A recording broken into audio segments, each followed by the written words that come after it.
Shit, You know that's what I'm tough. saying? I think it's gonna be a good conversation, man. People need to hear it. A lot of people don't even know about investing, bro. A lot of people know that. A lot of people really don't know if they got an extra 10, 20,000. They could put it in a rental property, or they could put it, give it to somebody to make, 2,000 of their money. You know what I'm saying? So I'm happy we here to let the people know that you can do that, the good sides of it, the bad sides of it, and basically, money just sitting in the bank is always gonna be dead money if you ain't got no plans with it. That's a So fact. I'm excited to talk about it, Jay, man. Yeah. I guess what I'm excited about is the fact that at the end of the day, if you want true financial freedom to a certain degree, you're gonna have to make an investment in something. Some type of investment. Something. You don't get to just get financial freedom unless you just have some extremely high paying job. And even then, right, once you stop, the The money money, stops. the money stops, or your retirement for the most part is not gonna be 100%. Yeah. It's gonna be 60, 70, 80. And the crazy thing is that doesn't increase it. So if you retire, you get paid 3,000 a month, it stays at 3,000 a month. And guess what? Everything still keep going up. Facts. Economy still, milk go from $3 to $4, gas go from 320 to 420. Houses keep getting expensive, vacations keep getting Very expensive, much. food keep getting expensive. So is it truly financial freedom? Is it truly retirement? Because we got to think about it. A lot of people work 40, 50 years just to retire and only live 6, 7 years. That is crazy, bro. And some people retire and end up back at Walmart. Yeah. The door greeter, they end up at Lowe's, Home Depot. We see it all the time. I know an older cat. He retired 3 different times. He retired as being a school teacher. He retired at Sam's. I mean, he retired at Sears, and he also was working. So he retired from them two jobs, and he also was working at Lowe's. Bro, that is horrible, bro. What's the point of retiring if you're going back to work? If you're You might as going well back stay to at the work. original job. Facts. You know what I'm saying? And I notice a lot of people that retire. Uh, you got the 401k. What is it? What is it when you reach 65? Social Security. Social Security. But by the time we get that age, they may not have no more Social Security. So I think we have to stop relying on the government on these jobs to take care of us because they're not. Facts. You know, And we another thing we have to do too, and we don't get a pass for this. And I think a lot of times we think we get a pass from it is that we don't get to just make our investments based on what feels good. We have to make our investments on what makes the most amount of sense because the truth is there is nobody out to protect you as an investor, right? yeah, Um, the SEC, you have the SEC and all these different entities, but they're not directly there to protect your money specifically. Once you decide to jump into the business world, right? I'm different gonna hat keep you it got real on. with you in the jungle. Mhm. You're literally in the jungle, and the only thing that protects you in the jungle, right, of business is paperwork. You got, the paperwork has to make the paperwork. Um, you Good have decisions. to, huh? Good decisions. Good decisions, right? Um, you have to know what you're dealing with, and it's really that simple. It's funny because you have people who are venture capitalist investors. That's all they do, right? You have some people who are real estate investors. That's what they do. You have people who are, uh, you know, uh, Raise money. stock investors, Bitcoin investors. That's what they do. It's a reason why that's what they do because they learn that field of investing, the good, the bad, the ugly. They take it all in. And as a result of that, you become successful investing in that space. That's a fact. And it just is what it is. It just is what it is. But we're gonna talk about this from a more nuanced perspective because I think a lot of times in our community specifically, we've gotten to a space to where we literally consider everything a scam. And you'd be surprised how many things that where people lose money isn't a scam, right? And I think it's in some ways, our uneducated expression, right? To where we naturally want to jump to the knee-jerk response of he scammed me or this is a scam, and not wanting to take no level of accountability to understand, okay, where the red flags are, how to spot the red flags, how to understand the red flags. Therefore, we don't put ourselves in compromising situations as investors. I notice anything we don't like. Yes. Anything don't go how we expect it to go. Yeah. Anything that fails in the Black community is considered a scam. A scam. That is far from the truth. Far from the truth. Let's get into it, man. Let's get this intro and then we get more into it.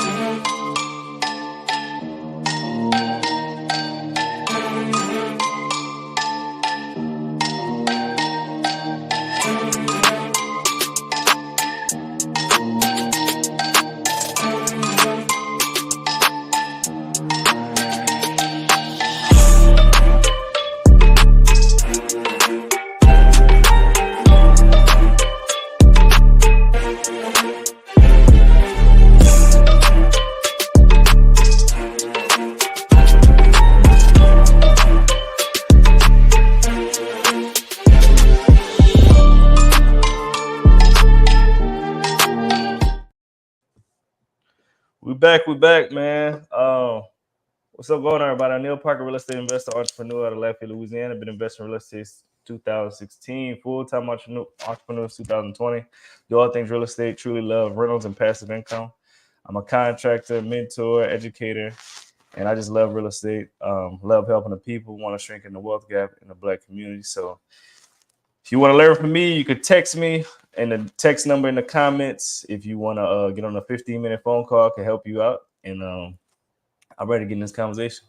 What's up, B? What's good?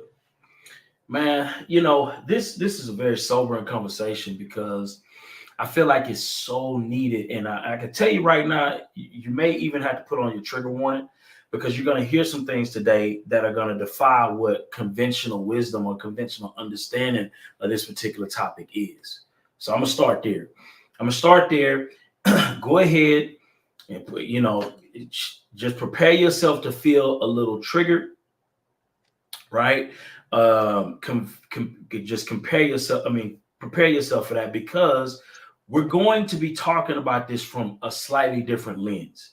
I think the easy thing to say when you hear about a scam, my bad, I ain't even intro myself, man. Let me intro myself. Listen, my name is Byron, real estate investor out of Houston, Texas. Primarily focused on the wholesale space, do a little bit of credit, finance, fix and flip, new construction, new to the build to rent space. Excited about that. But proud member of First Choice Development. If you're looking to get anything built from ground up, I am your guy in Houston, Texas, and surrounding areas. I'm your guy to help you get that done. But we condition ourselves, right, to call everything a scam. Mm-hmm. And to be honest with you, if you look at it from what is presented, right, or how things are set up to be, and then when it is misrepresented, I can see where people are coming from in terms of calling or labeling these things scams. Right. I think that's appropriate. Right? I agree. But at the same time, what we have to understand is that businesses fail, but some businesses succeed. And as a result of that reality, we have to understand the difference between investment where money was lost as a result of the business failing, opposed to money that was lost because somebody literally scammed or ran off with the bag. Both happen, but we have to understand the nuance between that difference. What's your thoughts on that, O? I agree, but I do think we need to read the definition of what a scam is. It's very close. Yeah. I think people can scam inside of failure, because the definition of a scam is a dishonest scheme, a fraud. Swindle, a guy that scams elderly out of their savings. So they have scam tactics inside of a failed business, because some things they're not gonna be as honest as they once was, you know. But at the end of the day, once you become an investor, you have to know, like the Byron said earlier, you got to put a different hat on. You have to know that, hey, this may fail. It may work or it may not work. You have to trust in the person who you're giving your money to, or who you're partnering with, who you're investing with. That person needs to run down the numbers of what's going on. They need to show you receipts of what's going on. They need to show you another example of another investor who they worked with. You need to talk to the investor that invests in the company or whatever it is. And it needs to be a real person. It doesn't need to be their mom, their cousin, their girlfriend, their boyfriend. It needs to be an actual person that's nowhere attached to the situation. Because people like to lie. We got to be honest. I know for me, I had investors in the past. I break down everything. Like, I'm a real estate investor. I show them the comps. I show them previous deals that I've done. I show them the HUD sheets. I show them the profit. Anything you want to see, ask me. You know, you don't have to feel uneasy. I'm here to answer anything you want to show. I mean, anything you have. I show them everything from top to bottom. This is the purchase contract that we have. This is the title company we're closing at. This is the HUD statement. You know what I'm saying? I show them previous deals. I show them befores and afters of construction. So I don't want somebody to feel like, oh, I was in the dark. Oh, I didn't know. And all that's recorded too. So if anything happens, we could bring it back up and be like, all this was discussed. What's your thoughts about that, Byron? I think that's solid. I think, from an investor standpoint, though, more than anything, I think collateralizing your investment is key, right? I think that a lot of times, just like a mortgage with a bank, absolutely, everything's collateralized. Everything is collateralized. So what that means is, if I give you 50,000, right? I need that 50,000 to be attached to specifically a property. Okay. I need that to be attached specifically to a property in a couple different ways. That either needs to be in a deed of trust, right? Or it needs to be on the official deed. Now, me personally, when I lend money, I make sure that I have what I call a faux deed. A lot of times I'm going to try to get me a faux deed, which is a deed of the property, okay, that I don't file it, but I just want to have a deed on the property if I'm lending money on it, just because it makes me feel like at the end of the day, worst case scenario, if everything gets fucked up with the money, I at least have ownership in a property, okay? I may have to go through all different crazy things to realize that profit, but at least my money is in the property. So that's number one. Number two is I'm going to get me a deed of trust. Okay. That deed of trust is going to secure my money against that asset, which my money acts as a lien against that asset. That's a powerful tool to have that a lot of times I don't see enough people put in place to make sure, because here's the deal. Even an honest operator can lose money in business. But at the end of the day, your security in that investment is not based on their honesty. It's not based on their goodwill. It's not based on whether or not this is a good person or a bad person. It's based on the fact that at the end of the day, you own that asset, or you have a lien against that asset, said this person was to decide to get unscrupulous or do some goofy shit and then try to run off with the bag. You're protected, right? So these are the things that you want to have in place. What's your thoughts on that, O? I agree. And then every state doesn't have a deed, so y'all need to know exactly what he's talking about. So Louisiana, we don't have deeds. It's called cash sales.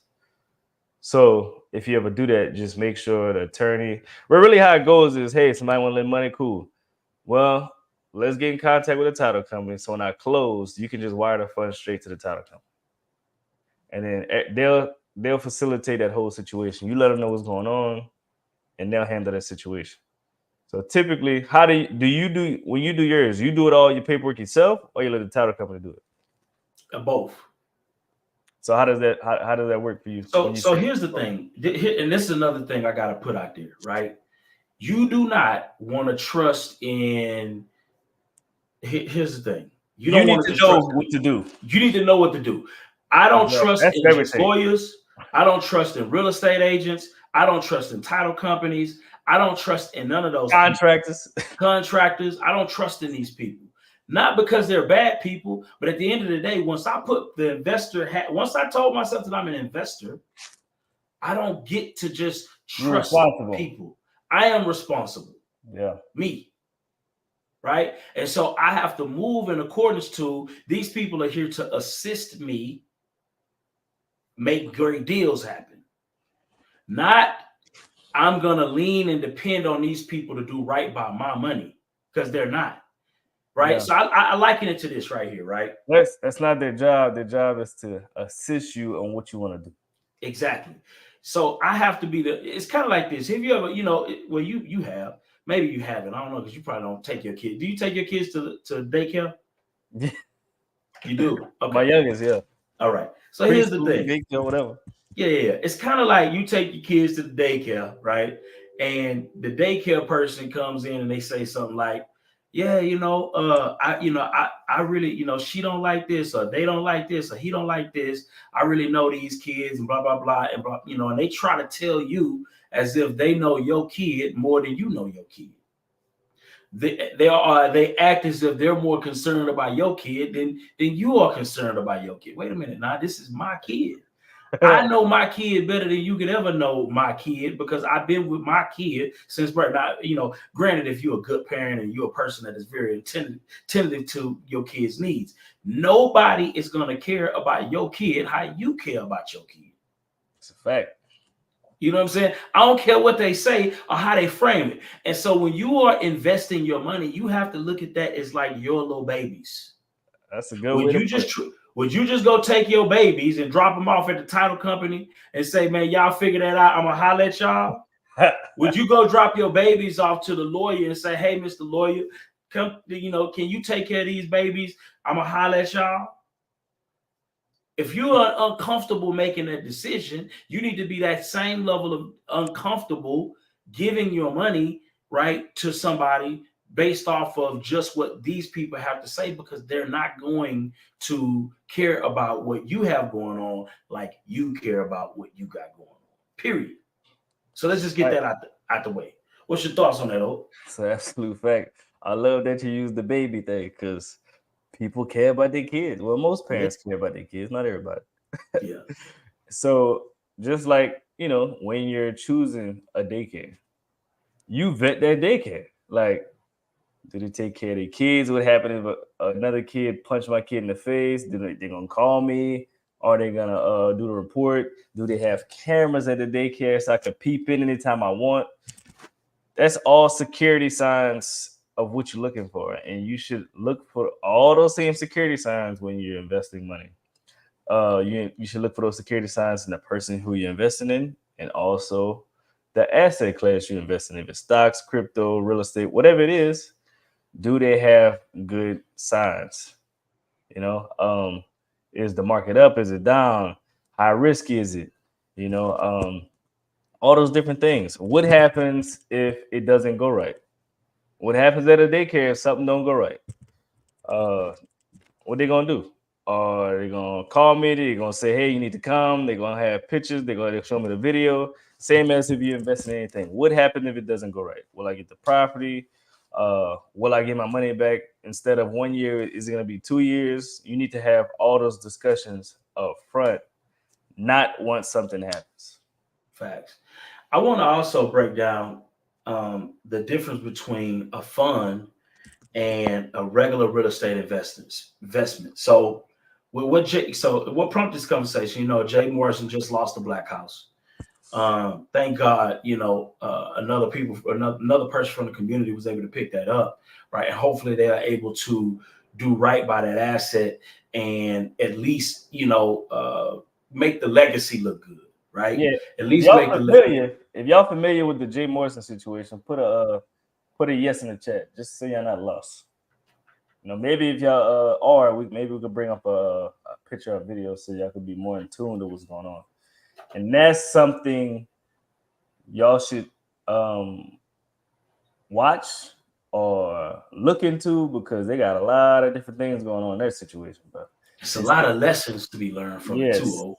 His whole situation, Byron and myself really don't believe it's a scam. We believe that it's a failure. Because a gross failure. He went through the SEC. The SEC investigated his business. He passed the inspection. He passed the search warrant, whatever they had. He passed it. So is it really a scam? No, it's just a huge failure. And guess what? These failures happen in other communities all the time. It's just no other community like ours highlight these failures. That's just what we do. These things happen all the time. That's the risk of investing money. You may win, you may lose. It is what it is. But this happens all the time in the white community. I don't know too much about the Asian community, but it does happen in other communities that people lose money. People run funds and they lose money. So it's really not a bad thing to do. It was just a bad leader.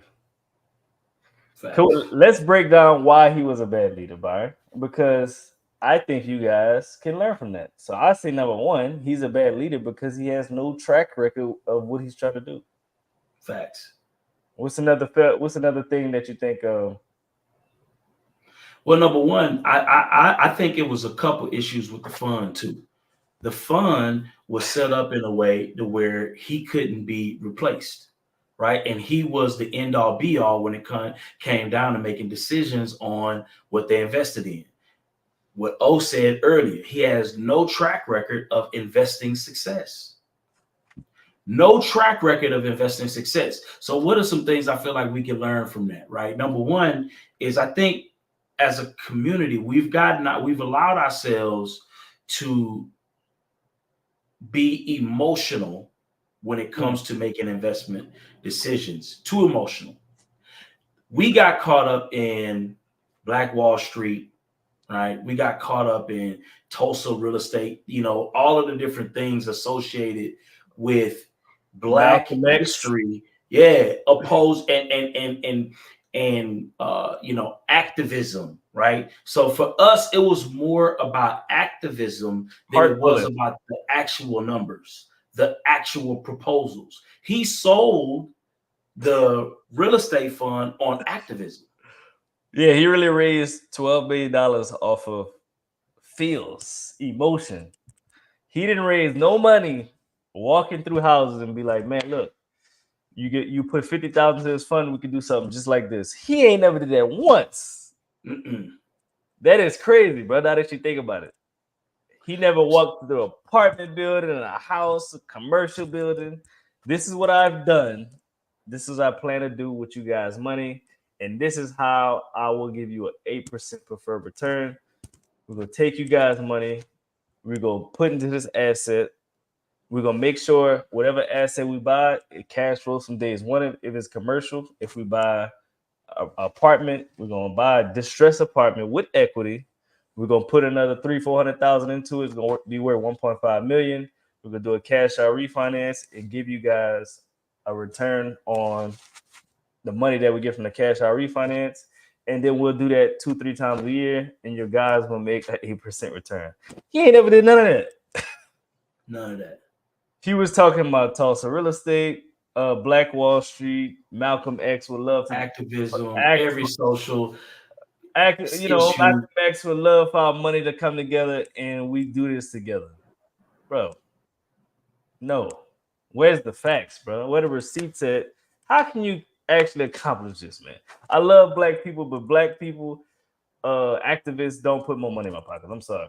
Black history does not put more money in my pockets. Black history does not guarantee me an 8% return. Taking action gives me an 8% return. Buying deals at a deep discount puts money in my pocket. Doing the construction puts money in my pocket.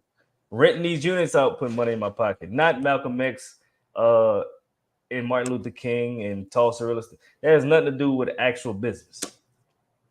Facts. When you go to a business meeting, they not talking about none of that. They talking about the numbers, the projections, how long the construction gonna be, and that's it. Facts.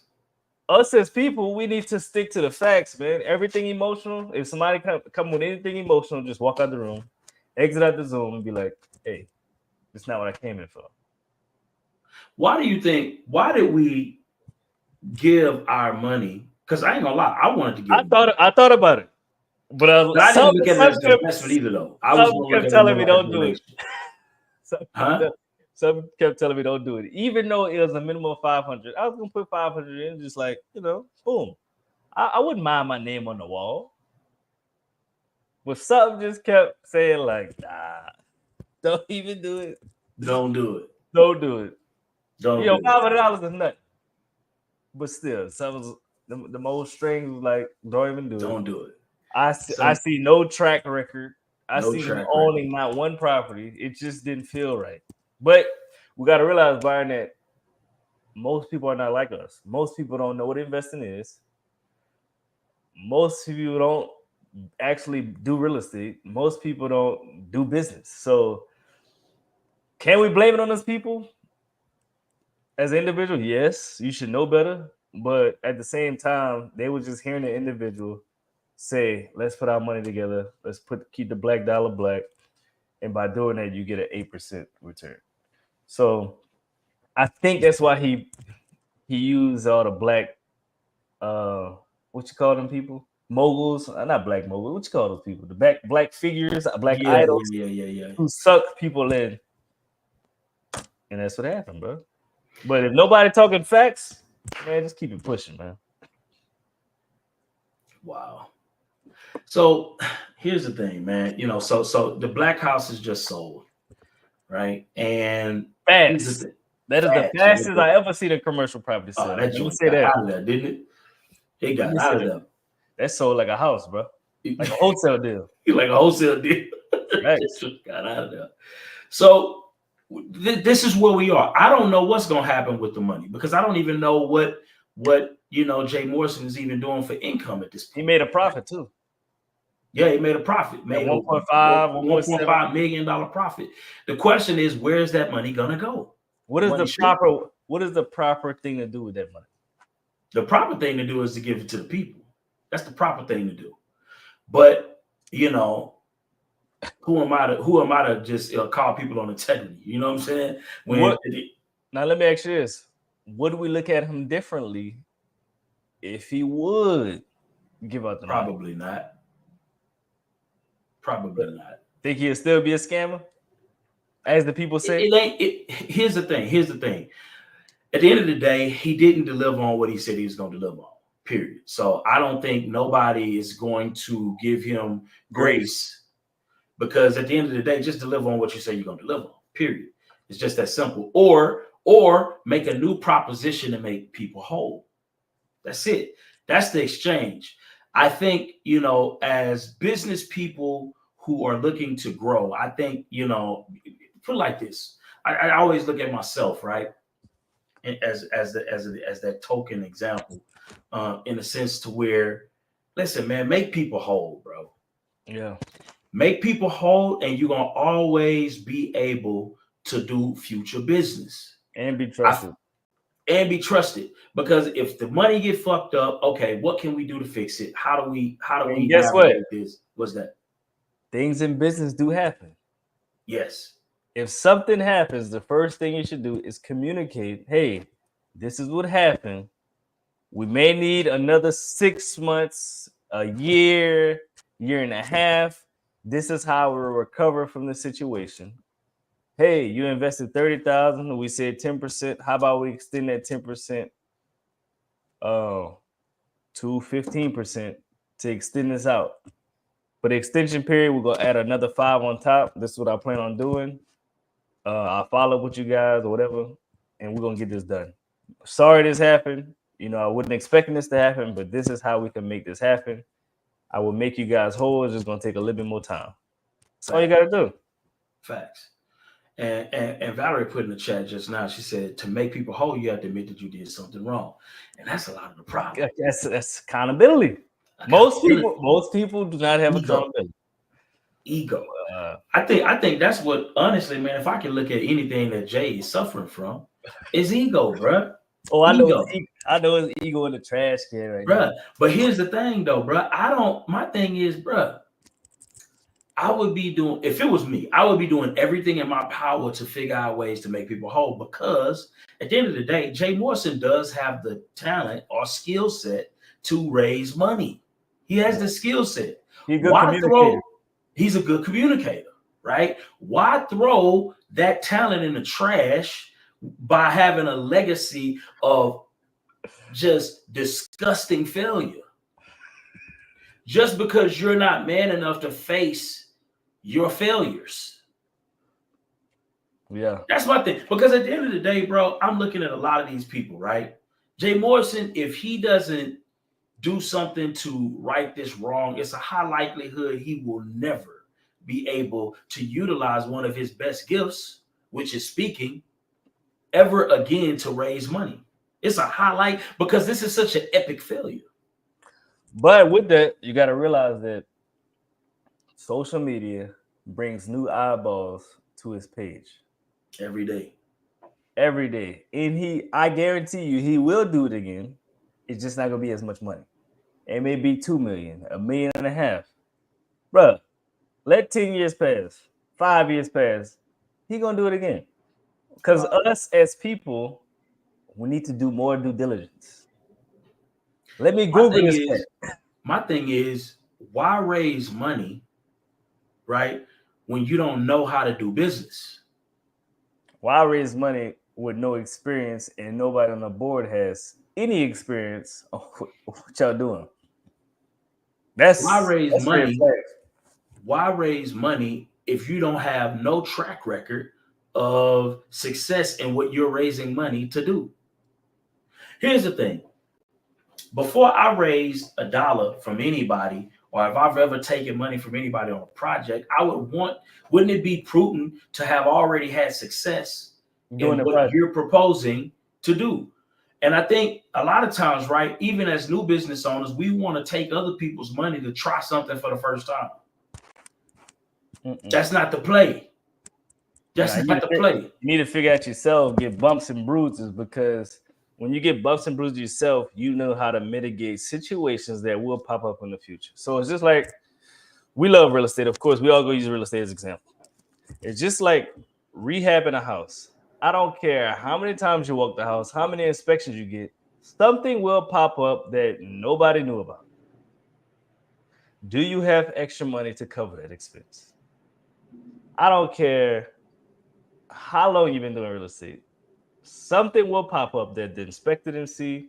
Something will pop up that you didn't see. Something will pop up that the contractors didn't see.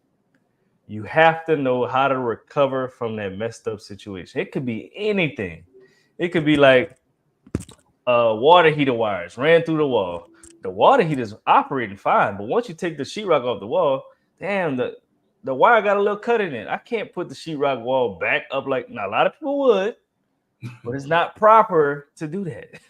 You're gonna burn that joint down at some point. That's it. You know, a lot of people wouldn't even touch it, but the proper thing is the walls are off. Let me go ahead and fix this situation. Same thing. Let me say, the building could look perfectly fine. It could look beautiful. You take the sheetrock off the wall, the whole wall could be rotten. Facts. Nobody knew. You know, the inspector little machine ain't tell him that. You take it off the wall, you got to replace the whole wall. That's all expected. You got to do all the framing, all the insulation, all that over. It's extra money. You have to prepare yourself for the worst at all times when doing real estate, doing business at all times. How can you recover from these situations? And that's the type of people who you want to invest in. The people that's been through the mud, they done been through a lot of mess ups in business, and they learn how to recover from those situations. Not people that this is my first time. I want you to take the biggest risk with me. No, it's not happening. So for those people that are starting in business and they want to take investment funds, I believe, this is my opinion, you should partner with people that have done this before. Y'all could do 60-40, 50-50. Hey, look, you do the real estate project. Make sure you vet that person. You do the real estate part. I'll raise the money part. We come together and we make this happen. Everybody should be vetted in this situation. Before you partner with anybody, vet that other person. Before you raise money, vet that person. That's it. And how do you vet people? Byron, what you think? I would say in real estate for sure, whatever city you in, let's just say that investor's in Houston. I'm going to reach out to every Houston investor that I know and ask them, what do you know about this guy? What do you know about? Because investors know investors. We all know who the frauds. We all know who really do this business. We know who actually makes money in this business. They got a lot of frauds out there, boy. Facts. And we know how to look up people, see what they actually own. We know how to do all that. But regular people do not know how to do that. So you need to reach out to people. You know, if you need to pay their consultant fee, you need to hop on the phone for 30 minutes, 20 minutes. That's cost of doing business. Pay the money to get on the phone and ask a question. Is that simple? What's your thoughts about that and the vetting and all that? I think the vetting is cool. That's the most people miss out on. I think the vetting is cool, but you know me, bro. I'm Mr. Paperwork makes the paperwork. At the end of the day, there are ways to invest in real estate to where at least you don't lose your initial investment, right? There's ways to do that. What does that look like? Again, you have to figure out a way to get on a deed, some type of deed of trust, right? You have to put certain things in place to make sure that you have ownership, right, in that property or a lien against that property. Somehow, some way you need ownership or you need to have some type of leverage on that property, period.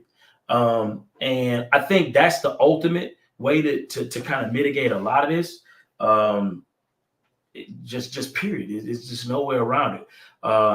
I think believing in people alone is just not good enough. Because businesses fail all the time. People fail all the time. And I don't think that a lot of people start out trying to scam people. I don't think that's the initial goal. Quiet as kept. I don't even know if it would be fair to say that Jay Morrison started off thinking, oh, I'm finna figure out a way to swindle people out of all of this money. I don't even know if he started out that way. It ended up becoming that, but I don't know if it started out that way. And what happens is a lot of times, right, people get into things that they have no experience in and realize, wait a minute, this really takes work. This really is going to have to require me to do this or do that. And maybe I don't have the skill set or the desire to do said thing. Now you're in a situation where your fulfillment is not meeting up with your basically you're not able to get the deliverables. Gotcha. Let's get into these questions, man. Yeah. Well, before we even get to that, let's see if anybody got any questions want to pull up. If you want to pull up and ask some questions about this, right? Again, we're talking about scams versus nightmares, and how to determine whether or not you got scammed or not. Because I truly believe, that we've gotten to a point to where we are unsophisticated in our assessment, to where we literally call everything a scam, right? And I think that approach, although I get it, but I think it can also be unhealthy if we don't look at the details of every situation and vet them separately, right? Yes, and accurately. We got to do both. I agree. Before we get to those questions, man, let's reach out, see what ET got to say, because he obviously wasn't scammed. You know what I'm saying? He sat down with the guy himself, Don, broke down what he needed to do to pay off his house.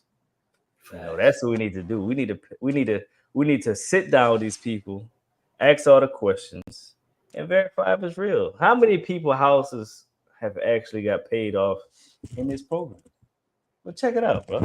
Listen to me, y'all. But one of his mentees took us through one of their programs, and I paid off my mortgage. But guess what happened? My marriage went to a whole nother level. And you know why? because my wife is a security freak. And even when I blew up, my wife would be like, oh, you blew up, but how long is you gonna keep making this kind of money? I was like, I don't know, forever. She's like, you sure?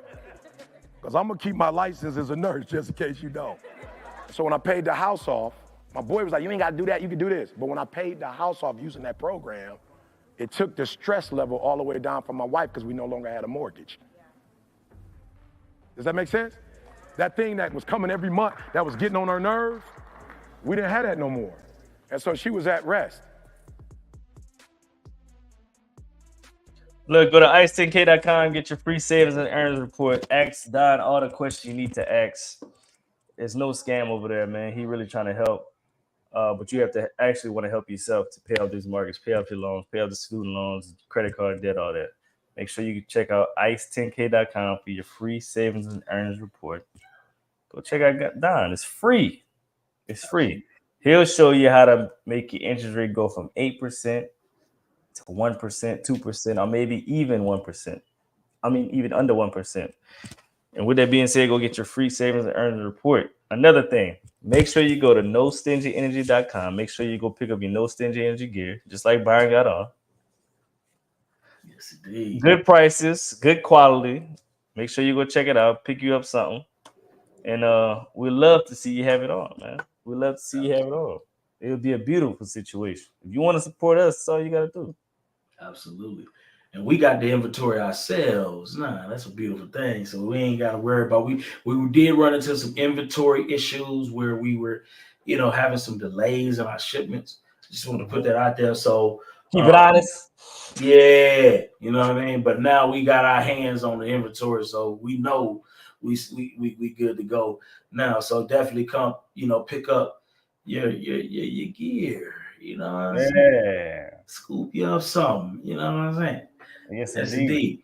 But Valerie put up a put up a dope question, right? And I want to give my personal assessment, my unfiltered assessment. Let's do it. Oh my God. Because I feel like we got to be transparent in order to be able to help people assess these things. Man, I love you. She would come up and voice that though, man. It's always better when we hear the voice. Yeah, man.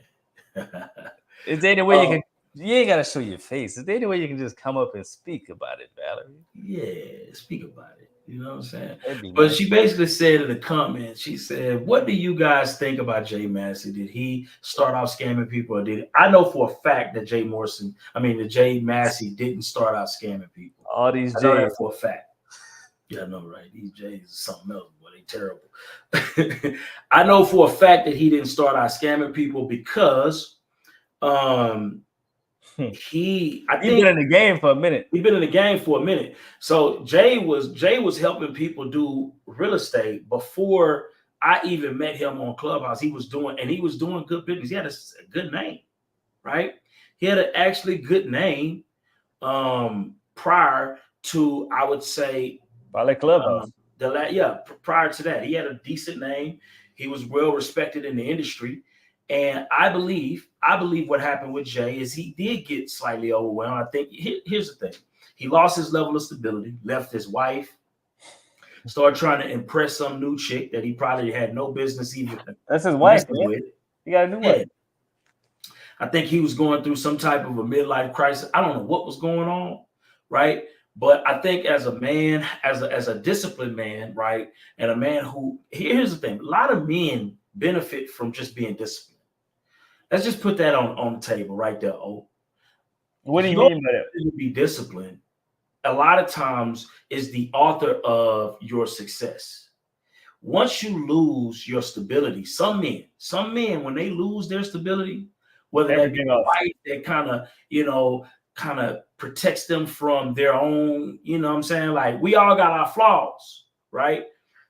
We don't know what that looks like. And now you out here, running around chasing some young chick around, right? Trying to impress this young chick, spending all this money on this chick, right? And now all your flaws are being exposed to the world. Getting all that designer, getting new vehicles. Yeah, all of this old crazy stuff. I think I think that decision, if I'm being honest with you, and it's just my general assessment, I think that decision to leave his wife, to go chase this young chick, was the downfall of Jay Morrison. I really believe this.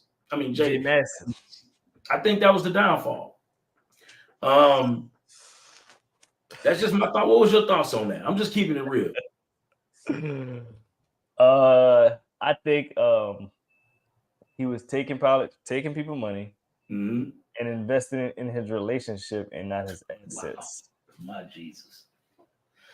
Because people was putting money up, bro. Yeah. And they ain't never heard from the man again. Wow. So I think he was using the money to keep up a lifestyle that he didn't have, that I guess he wanted to have, or the chick wanted to have, and he had to keep raising money to buy the nice things, bro. Because when I seen them together, well, she was clean, dog. Facts. Yeah, man. I'm talking about the soles of her feet to her hair was put together. All sponsored by Jay Massey. Oh, yeah. I ain't never seen Jay Massey dressed like that before. Boy, that boy was clean, too. He was clean, dog. Facts. Bro, I think, you know what I'm saying? That's why it's important the people that you have in your life, man. You got to vet them people, too. Yeah, all it take, bro. The wrong chick in your life, bro. Wrong person. It could be a man. Wrong person. Period. Yeah, that could be your downfall. Quick. Sleep. You know, and if I'm looking at the other Jay, since we on the Jays, could be the same thing. Since we on the Jays, you know, and I'm just gonna speak honestly. I'm gonna speak honestly. You know, I'm just gonna keep it real. Oh, we got to keep it real because I feel like we gotta help. You know what I'm saying? Raise the consciousness. So number one, I think what Jay Morrison went wrong is number one, right? Jay Morrison is trying to ignore the issue. He's trying to ignore the issue instead of facing it head on. What do you think about that approach? Here's the thing. You can't just sit up and act like you done lost all these people money and you're going to show up like you still some type of expert in the space. Oh, my God. This dude just switch spaces. He talking about life insurance. Life insurance. He talking about credit. Bro, you have no credit. No authority to be teaching no credit. Social credit in the trash. Business credit in the trash. What you mean? Personal credit in the trash. Like, where do you think he went wrong? How do you think he lost $11 million? It was set up wrong from the beginning. He was getting paid too much to manage the fund. His board had no experience. Or control. He put himself as the top dog that nobody could take him out. And you have no experience of what you're doing. So let's pause right there. So here's the thing. So if we were to decide to create another fund, right? How would we fix that? Well, we want to make sure that the fund is not one person centered. And that if the person was incapable of managing that fund correctly, they could be ousted or kicked out or fired. Is that what we want? That's how it should be set up. Now let's get this right. He can still be the CEO of the fund. He could be the face of the fund. But the team has to be immaculate. Like the guy who actually does the investing, he has to be a real estate guy. He could be the face. He could be the marketer. Let's not get it wrong. Yeah. But the team needs to be top tier. Like he has to have, look, I'm the face, I'm the marketer, but this is my guy right here. He been investing in real estate 20 years. He got a proven track record. How about y'all come in the Zoom? He show y'all the receipts of what he's done, the projects he's currently doing. How about y'all fly to Atlanta? We can walk the projects that he's doing now. We can walk the befores, the afters. And the ones he just started from the ground, we can go look at the 20 acres he just bought and see what he can do with it. And we could look at the apartments that he's building at this time. And then we could also look at some that he finished 5 years ago to see if the product is quality. Does it last? We can look at all three. Set up an event, let people come, walk through it. You want to see the HUDs on all these properties to make sure they really own them, because people can go ahead and hit somebody up and say, let me borrow your stuff real quick. You know what I'm saying? You want to see all that stuff. And if they have all that, does it 100% check out? I'd say for the most part, 85%, but you still want to talk to other people to say, hey, is this guy legit? Because people can fake some stuff real good. People can say they got vehicles that they really don't have. They can say they have real estate that they really don't own. They can say they have they live in a nice mansion that they're really renting. So you want to make sure that they actually own everything that they're showing. Facts. Adele put in a great question. She said, "Do you think he'll go to bankruptcy route?" I don't think so. I don't think he has to, because how his fund was set up, he getting paper, bro. Yeah, not just that. I mean, I think it's not just that. It's like bankruptcy. People don't understand about bankruptcy. That means you have an intent to actually fix the problem potentially. And I don't think he's trying to fix the problem or mitigate anything. I think he is going to bow out and try to keep his ego intact as much. I'd be surprised if he goes. I honestly think he don't have to go bankrupt because the fund don't own nothing no more. Everything has been sold. Yeah, Black House been sold, and 22 acres or whatever it was has been sold. What was that? They got a y'all can let me see. I'm trying to see what's that page I sent you yesterday. Y'all can go check that out. They got all the information on that joint. Absolutely. Let me see. All right, you go on follow_the_paperwork. They got everything Jay Morrison on that joint. And you go check it out. Fact. Wow, but they got stuff all the way from 2020. Yeah. Everything Jay Morrison on there. So y'all can go check it out. But I think every asset that they did own has been sold. So going bankrupt, it would be pointless because there's nothing to bankrupt. What are some things that people can do outside of just trusting people? Because what else can we do as new investors looking to invest our money into anything, any project, any person, whatever that may be? What are some things we could do other than just collateralizing our assets, right? Which I'm a firm believer in. Like, always collateralize. Always look for some collateral in a deal when you're doing an investment. What else can we look for? I would say whoever you invested, just make sure they've been doing that for at least 5 years, 6 years, have success. That's probably number one. Never invest with somebody that's always switching a new business. Never. Every year, every 2 years, they're in a whole different business. Don't even put your money up. Even like, you can look at it right now, these Amazon stores. None of them people around no more. They all getting sued. Those same people that sold those Amazon stores, we got to keep it honest. They switched a lot of businesses. Most people that were selling Amazon stores do a lot of different things. They did the Amazon, they did the crypto, they did the real estate wholesale. They can't stick to one thing. They ride the new wave. Whatever the new wave is, they own that joint. Unrealistic returns. People do that too. Hey, you give me some money, man, you guaranteed to make 100% back. Don't believe that. 100% back. You know? If you make 100% back, then somebody else ain't getting paid. Exactly. Let's see. What's some other things, man? If you don't feel 100% confident, don't do it. What else? That's some things I got. What's some signs you got? Yeah, I would say all of those are valid. And then another thing too, I think we have to. I think we got to get out of just us wanting to call everything a scam. Yeah. I think we really have to get out of wanting to call everything a scam. I think we need to take a lot more personal accountability when it comes to assessing opportunities or lack thereof. We have to, because we're not going to be able to just work our way to financial freedom. So as a result of that, we need to invest to work our way to financial freedom. So as a result of that, we have to get more savvy with how we invest our money. Got to. Okay. And that just takes education. That takes, showing up to calls like this and figuring out, okay, what did we do wrong? How can we get this better the next time? Okay. How can we get better the next time? Calling things a scam is yes, and sometimes it is a scam. Sometimes it 100% is a scam, but I feel like that's a cop out, right? As a person looking to grow in the investment space, that's the easiest cop out to say I got scammed.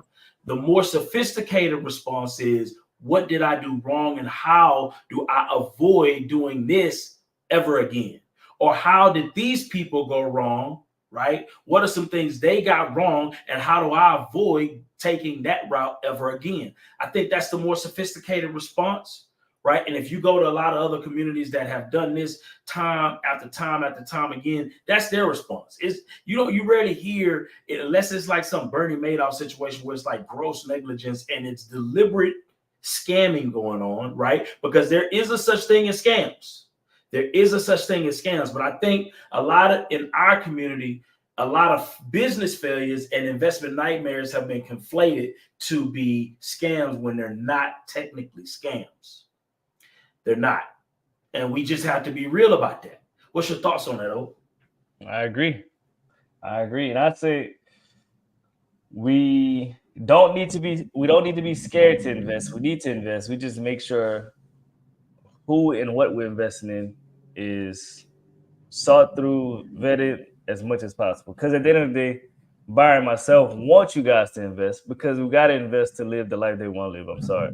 Having a job is not going to get us where we truly want to go. 401k is not truly going to get us where we want to go. Social Security is not truly going to get us where we want to go. Because we stated earlier, you can work 40, 50 years. You retire to only live 6 to 7, sometimes 10.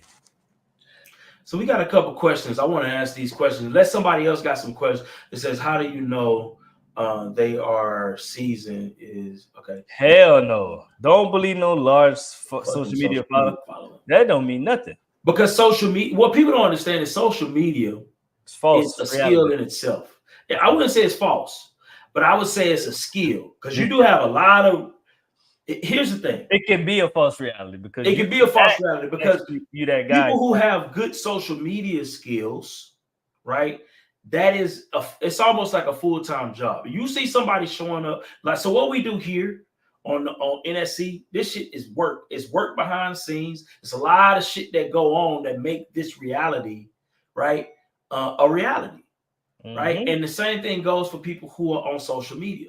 Those people have developed a skill set, and it takes work to harness that skill set. It's a reason why it's money that's invested into it. It's time, it's research. It's some people going to courses to learn how to make great content. It's not something that just happens, right? So we gotta come to that realization, even if it's just them showing off what they do. So that's number one. Don't even look at the followers. That does not matter. No, you want to look. They got people out here with 1,000 followers really getting to this money, really getting to this bag. Yeah. So yeah, you want to follow the money on that. But we got a couple questions. Yeah, we do.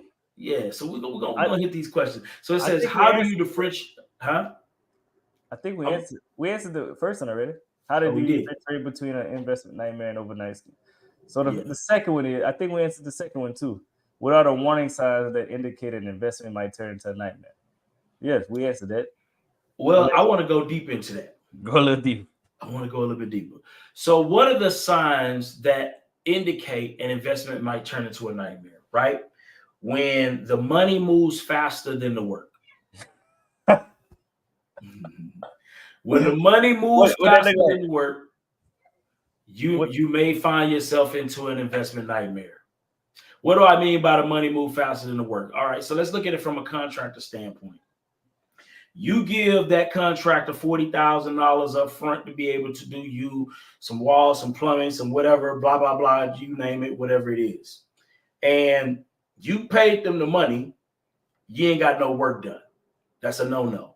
That's a high likelihood that you're setting yourself up to be in an investment nightmare. Another example, I was talking to, matter of fact, one of my business partners, Brian, and they have a good property manager, right? Not to put her business out there. They put it out there, but I'll put it out there. I'll put it out there because I feel like this is gonna help somebody.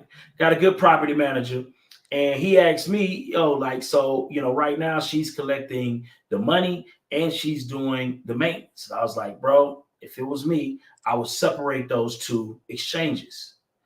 I wouldn't have her collecting my money and doing my repairs at the same time, because eventually you're going to turn a good person into a bad person because you're giving them too much power over how the money flow. So now if I have a money problem, all I got to do is come up with a maintenance issue that ain't real, that ain't worth it, that equals the amount of money that I just collected for you. And now you just allowed a good person to turn into a bad person because now all they got to do is just come up with enough problems to keep taking your money from you.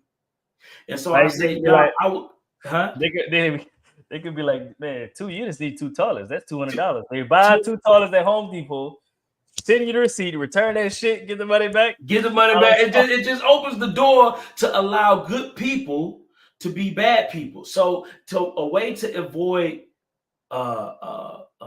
investment nightmares is never allow too much commingling of the funds. Have strict policies and procedures in place as to how funds are distributed, right, and collected. Okay, so that's key. Make sure that there's some oversight outside of just one person being able to just make decisions on the money. It needs to be some oversight. Right. If you want to be completely safe, it needs to be oversight outside of it. And it also needs to be collateralized wherever possible.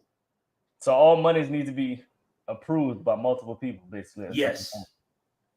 Needs to be approved, right? Layers of approvals. Layers of approval. You want to have that in place. Okay.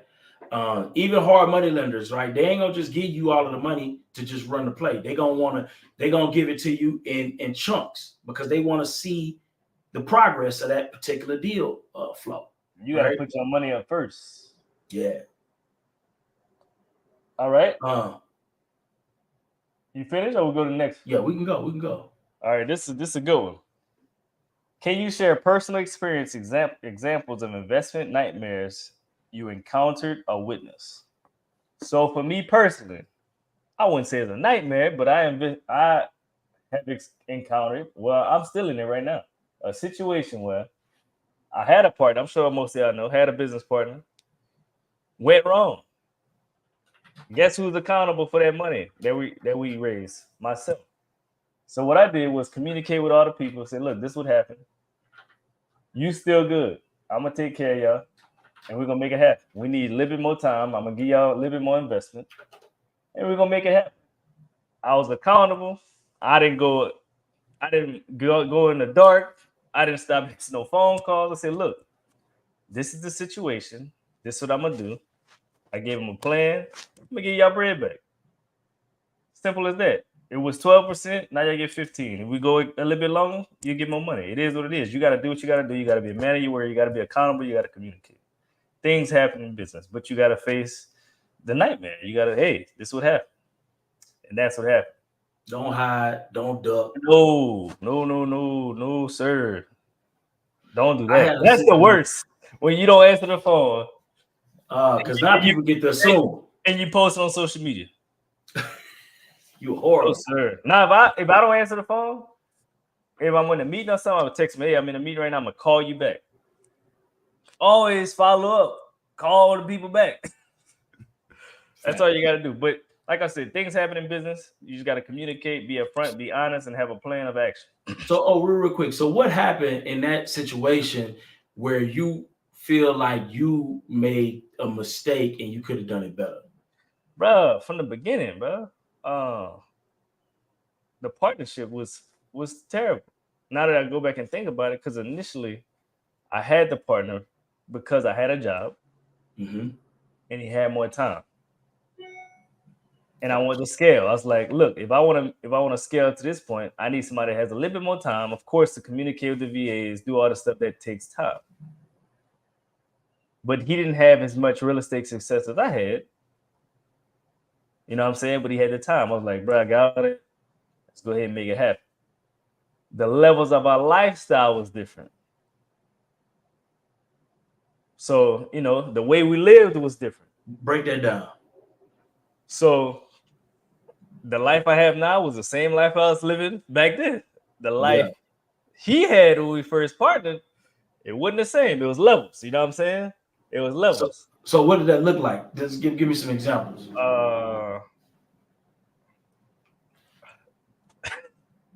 Well, all right, let's get to older. That really don't matter. Older car, of course. Apartment. Never had a home, like a personal house. You know what I'm saying? Gotcha. Vacations out of the country. I don't know, just things like that. So he was spending. He spending too much money, or no? I'm just saying, like, levels of life are different. So when you're in a situation like that, some people have ego. Like, that's just my opinion. I want to get to that, or maybe people try to operate like they're on the same level and they're not. You know what I'm saying? So in order to get to that level, you may have to do some sneaky things. You may have to, what you just said, let me go ahead and go buy 2 toilets at Home Depot, return the money, and solve my problem, my money problem. Things like that. Dolphin moves. That's what I call it. Yeah, you know what I'm saying? Just doing sneaky stuff to go where you gotta go, to go to that final destination. That's what I see. Because what happened was, as y'all can see, I switched all my stuff. I don't have the same construction company I used to have. And what I did is, once I noticed the problem, I walked out the business because I don't want to be no part of it. I separated myself immediately. Some people like to stay in business, fix the issue. Look, bro, you can't show me. I need it on black and white.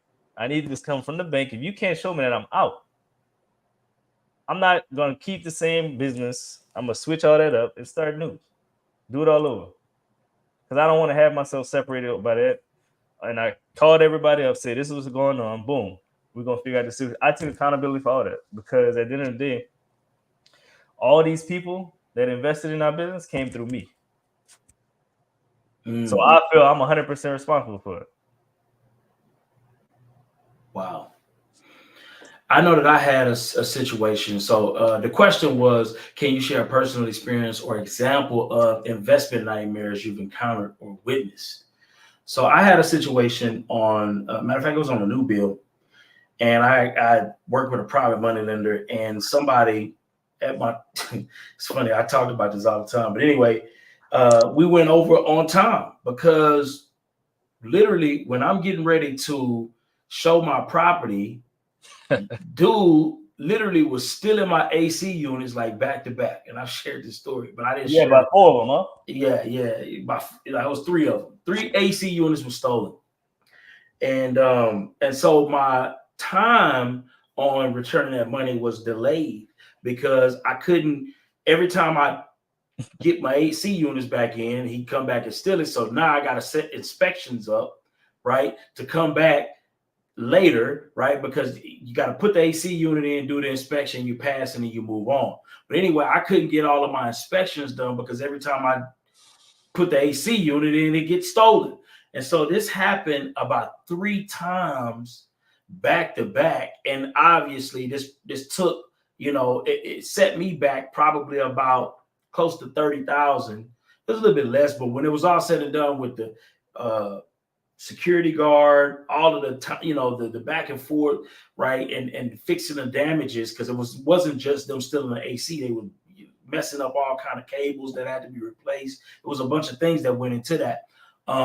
It delayed my entire project significantly, right? And it almost put me in a situation where my profit was dwindling so much, right? I mean, obviously I had $30,000 of unexpected losses. Oof. Thank God I had so much profit built into the deal going in that I didn't lose on the deal. As a matter of fact, I still won healthily on the deal. But that just go to show, shit happens.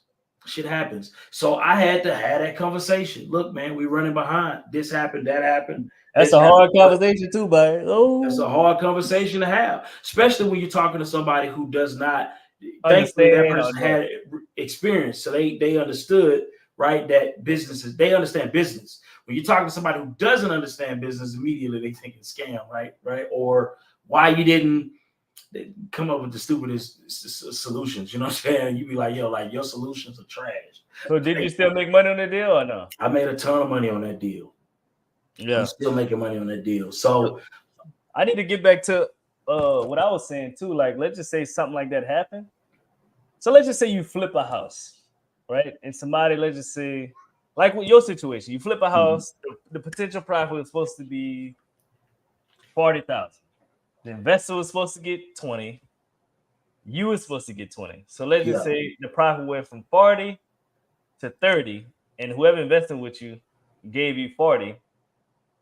You have to come out of pocket and pay them people what you promised. Yeah.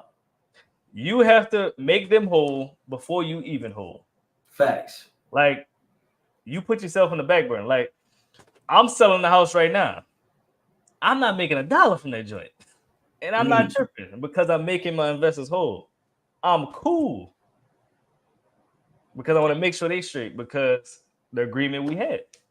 It is what it is. It happens in business. It happens. Facts. Any investor that said it, this never happened, they never did enough business or they lied. Facts. And that just is what it is. My thing is, at the end of the day, I think, you know, me as a business person, and everybody don't see it this way, but I think your social credit is valuable. It's everything. Because bad business travels way faster than good business. You can do 100 deals the right way. And I've never, you know, it ain't nobody running around here talking about I owe them money and I just skip. You ain't got one person that can say that about me. But and I appreciate that about what I've established for myself. But you know, at the end of the day, this show is about how do we avoid investment nightmares, right? Yeah. So the good thing about I got more shit to share. I got you.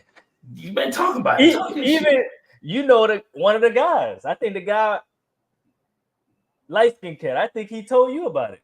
I had to pay him out of my pocket.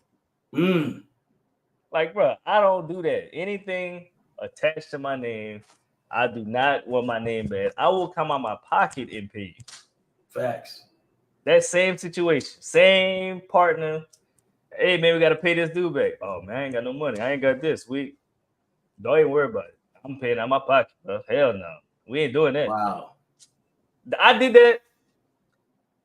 So 2023 was the worst year ever. Like, we had properties together. Bro, I was funding that all out of my pocket. Because in 2022, I bought 24 properties in like 3 months. And then February of 2023, we had a freeze came. Bro. That shit was a disaster. Yeah, that freeze was crazy. And guess what? I got married in January. All this happened. And the freeze happened in February. I found out that whole situation in March. And your business partner left you holding the bag. Bro, you don't want to be accountable. And guess what? Who's responsible for all that? Me. Even though he ran off with the bag. I'm not that type of person. I'm not about to be like blaming on that. But bro, I gotta do it. I was floating, nigga. I'm talking about 14, 15 properties. Whoa. Mortgages, maintenance. Whoa. Out on Neil's pocket. Whoa. Lenders. Out on Neil's pocket. Honestly, I ran out of money. Like, so at the end of the day, so this year, I start, man, anything that ain't making no money is out of here. That gotta go. I ain't floating nothing. Nothing. More. Anything in the red, you gotta go. But you know what I'm saying? It's part of business. It taught me a valuable lesson. And I ain't gonna lie, I'm happy it happened to me now rather than later. Wow. Because I'll be honest, when I first got in business, I used to pray about it. Like, if I have a big failure, let it happen now and not later. So I can learn from it, I can grow from it, and I can be in a better situation. Because in business, failure gonna happen. I'd rather failure happen in the beginning of my journey than the end of my journey. Let that thing happen in my 20s, not my 30s, 40s, and 50s. Facts. But what I like about it though, and I think anybody can take from it. How many properties you say you bought in 3 months? Bro, 24. Like 24 properties. Bro, the house that I'm selling now, I bought this house in 2022. Wow. I fronted that property out my own pocket. The rehab. Wow. Like, bro, it's bad. Big money. Like, And I already know how to yeah. be. You gotta understand, like, I think I spent, bro. So here's the thing. So it's just to give people some context on how these rehab budgets be set up. I spent, bro, in the last couple of months, I haven't had a month that I haven't spent over $40,000 to $80,000 Bro, on rehab. it's a disaster. And people don't see that. They don't see that. They don't No. see that. Right. Like, So real quick, I want to highlight some things that you said that was critically important. And I think this is a major takeaway from anybody listening to that story. Number one, you bought 24 properties. People think that when you buy 24 properties, oh man, it's all good. Let 1, 2, 3, 4, 5, 6 things go wrong with any of those properties, and that property can literally be a nightmare. You gonna feel like you scammed yourself. We had a freeze. You know how much plumbing I had to redo? Oh, bro, that's like $4,000 a house minimum. Minimum. $4,000. $4,000 a house. Tenants in these houses, plumbing collapse, pipes bust, freezing. Bro, I gotta pay for that. Yeah. And nobody care about your excuse. Bro, nobody care about it. Bro, pay that. I gotta pay the mortgages. And then your partner dipped out on you. Bro, what? Hey, So 2023 was the worst year of my life, bro. So here's the thing, though. What I want to the takeaway is you consistently showed up. You consistently show accountability. And now you figured out a way to make yourself whole through that situation. A lot of people, they give up in those moments. Yeah, they run away. They go hide in those moments. I'm done. They stop answering the phone in those moments. Yeah. Bro, it's a lot. Grass bills. If you ain't cutting the grass, you're gonna leave from the city. But my grass bill was $1,500 a month. Whoa. For grass, bro. Grass. Like, it's a whole bunch of stuff. Like, it happens. If you're not built for it, don't do it. Don't even get in the business. Don't even do it. But the thing is, but here's the thing though. That was aggressive, right? 24 houses, 3 months is aggressive as fuck. Yeah. That's aggressive. Yeah. But it's beautiful at the same time, because at the end of the day, that kind of aggression is how we set ourselves up. Like, it's just like even now, right? It's funny. I got, we got 70 houses in the queue. I'm new to this build to rent space. I don't give a fuck. I'm going in. I know that this is going to be difficult. Yeah. Right? I'm going in. Right? We got whole communities we building, literally. Right? And I know it's going to be all kind of manner of evil that's going to come out the woodwork, but I'm here to see it all the way through. Yeah. You embracing everything that come with it. Everything. I'm ready for battle. And it's battle. Yeah. It's battle. Right? And the thing about it is tremendous success takes a tremendous effort, and it takes relentlessness, because you will be tested. For sure. Facts. Things are going to go wrong. They will go wrong. And you're not going to be able to hide. Yeah, my wrong definitely happened last year. Out of them 24 houses, bro, I gave 18 back. I said, y'all can have these joints, because I bought them on the finance. Wow. Y'all can have them. They rehab, plumbing done. You can have this. I had to get rid of that. Wow. You know how bad it is? 18 houses, bro. You know how much money I put out? I didn't lose. I took L's 2023, bro. Look, I hit the people up. Look, man, I don't want this house anymore, man. You can have it. You can have it back. You can have it. Because I bought 13 houses subject to, and I bought 5 houses on the finance. Mm. You know what I'm saying? Then 2 more houses was bought on the finance. That's the one I'm selling right now. And good thing is I got a relationship. That house that I got. So originally the deal was I got 2 houses from a guy on the finance. No down payment, no monthly payments. The house was supposed to be completed in 3 months. Them joints got completed in 2 years. Damn. You know what I'm saying? But you got to communicate. You got to let them know the situation. It is what it is, bro. It happens, man. At the end Yeah, of the man. day, I see it climbing up, baby. It's getting better. it's getting better. Oh That's, yeah. that's what all matters. Weather the storm, dog. Yeah. That was rough though. I can only imagine. It sounds rough. It sounds super rough. But you know, at the end of the day, that's the reality. I'm glad you shared that because I feel like you help somebody. I'm gonna make a whole documentary, boy. Whole documentary. And that's real though. Like a lot of people will not share that. A lot of people keep it to themselves. A lot of people blame it on another person. I blame it myself, bro. I should have been better in the beginning. I should have been looking for stuff in the beginning, not trusting people as much. But you know, it is what it is. I'm glad you shared that, man, because I feel like that's gonna help some people. How many people in the if you appreciate that level of transparency, put a number 1 in the chat. I just want to know if I'm the only one. And Byron, I ain't tell nobody about that. Mm-mm. Do you remember when I remember you asked me about it, man? What happened? Man, let me tell you. Let me tell you. Because a lot of people in something like that happen, they get to calling all kind of people. Hey, bro, look at that, blah blah. Well, I ain't say nothing because I'm not that type of guy. It is what it is. I don't be bashing people, man. It is what it is. I ain't gonna lie, I want to bash.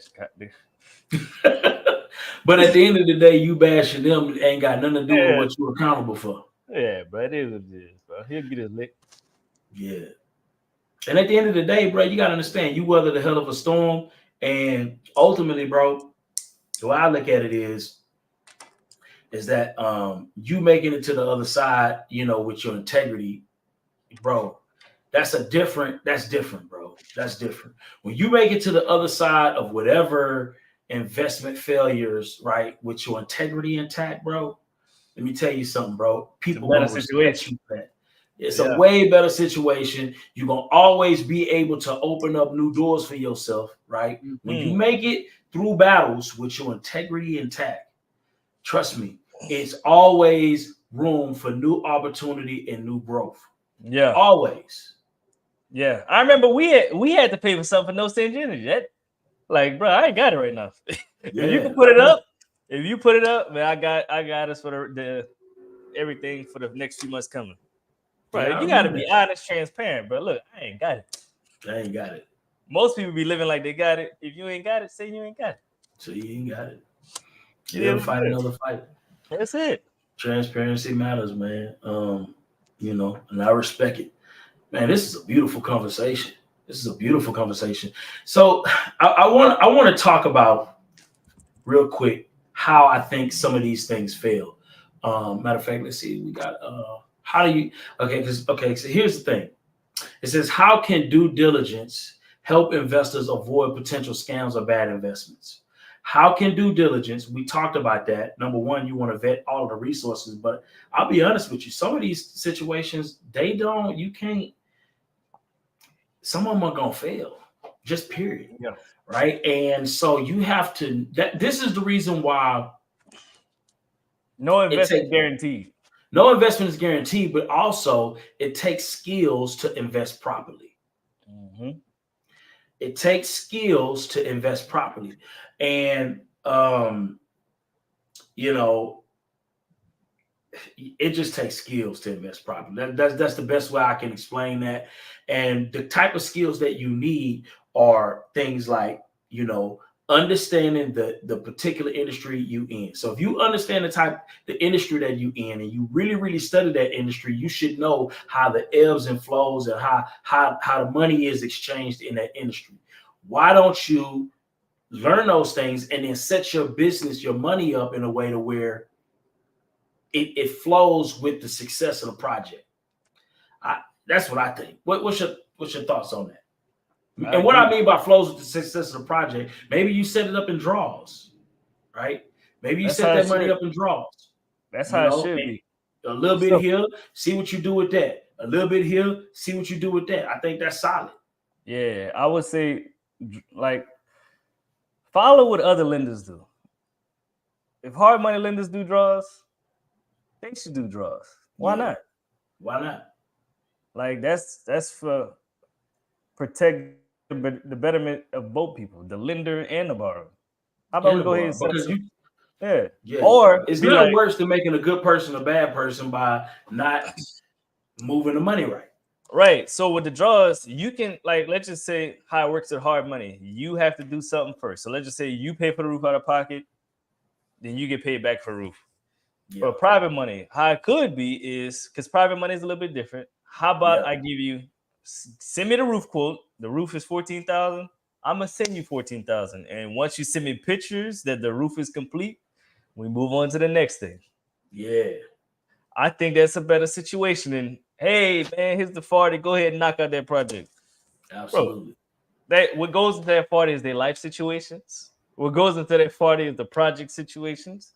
Yeah. What goes into that project is some contractors say they're gonna do the roof, they do half the roof, but expect they got their full payment. It's a setup for disaster. Facts. Another thing too, I would say, is you know, but that is if you are investing in a deal, say, well, look, let me put the money in on the property. I'm gonna give you the money, but I needed to go towards this property. Yeah, collateralize. Yeah. Period. I needed to go towards the property. I want to own the property while you do this investment. And then whenever you finish, I deed that property back to you, or I release my deed of trust. I think it's even better. But with that, some people like lenders, they don't want to own that shit if shit go bad. Because they gotta pay taxes, they gotta cut the grass. Because just like banks, they hate foreclosures. It costs money. It's attorney fees. You got to keep the property up. You got to board the property up because now, while the property is vacant, it's worth less and less money than the money that you lended out. Let's just say you lended out $90,000 for a property, and the lender just go belly up, and the house is just sitting, doors wide open. That property went from being worth 90, 80, 70, 60, and the mortgage is still 90,000. Now they're gonna take a loss. They're gonna have to do a short sale. They're gonna have to settle with selling that joint for 50,000. So how would you mitigate that situation if you were investing your money? If it was me, you need to show up to the property. If you don't show up, FaceTime, or you can always hire a third party to show up by the property. Guess what? If the things not getting done, hey, you called a no do. If you can't perform in the next 45 days, you can't get these things done, it's over. I'm gonna get somebody else to finish this project. I'm gonna go ahead and finish this project myself as the lender. Or I'm gonna sell it. Sell it. You need to sell as soon as something goes wrong. Board up the property, protect the property, and then sell it. Move on. Yes, sir. Put it on the market. And at least you get your investment back. You may not make no profit. You get your money back. Or reach out to all the wholesalers in the area. Say, look, I got this deal. I'm all in at 50. You can sell it for 55. Make you $5. I just want my money back. That's it. That's it. That's almost a guaranteed way to not lose money. You cannot lose. Gotta move fast though. Gotta move fast. The longer it sit, the less it's worth. Facts. You gotta stay on top of it. What other due diligence can it to avoid potential scams or bad investments? I would say this: updates. Right? Yeah. You wanna keep a consistent stream of communication. I switched my whole thing up after that situation happened, bro. Talk about it. I switched it up on the investment side and construction side. We do all updates twice a week. Pictures. We get a whole report. You get an email to you, text to you. This is where we at. This is our expectations for the next week. This is the expectations from you. If we need certain material, this is what we need for next week in order for us to stay on the timeline. This is what we're going to do next week so we can stay on the timeline. If you don't hold up your part, we're not going to do the timeline. Like, you need to hold up your part. We hold up our part so we can stay on track. You need consistent updates. Yeah. Okay? Pictures, videos, whatever. Whatever it is. And and it can be whatever you set that to be. It could be a month. It could be every major milestone. Whatever you set that up to be, it could be weekly. It could be twice a week, like what O said. That's phenomenal, actually. But you need some updates. You need a stream of communication. Matter of fact, if you're running into somebody who only answers the phone when you're sending them money, you already know off top that this is not the type of person, from a character perspective, that you need to be doing business with. If they can only prioritize picking up the phone, right? When they need something, right? That could be problematic. Okay. So especially when you sending them your money. Okay. Right. They need to be picking up that damn phone when you're sending them their money. Right. And they need to be updating you as to what the progress of this property is doing, period. And here's another thing. Only invest in specific real estate. Don't invest in funds that don't have real estate, period. I don't give a damn what nobody say. That's part of the reason why I didn't invest in the Tulsa real estate fund, because I felt good too. I wanted to invest in that asset just to help, not because I felt like I was going to get my money back, to be honest with you. I never thought that I'm going to get my money back if I gave them my money. I never felt that way. It was more so just helping them, build a black house. I just thought it was a cool concept. But at the end of the day, what really turned me off about it is they didn't have any real estate to invest in. Right. The dumbest move. That got to be the dumbest move in fund history, by buying a vacant commercial building. Yeah, that was ego. All ego.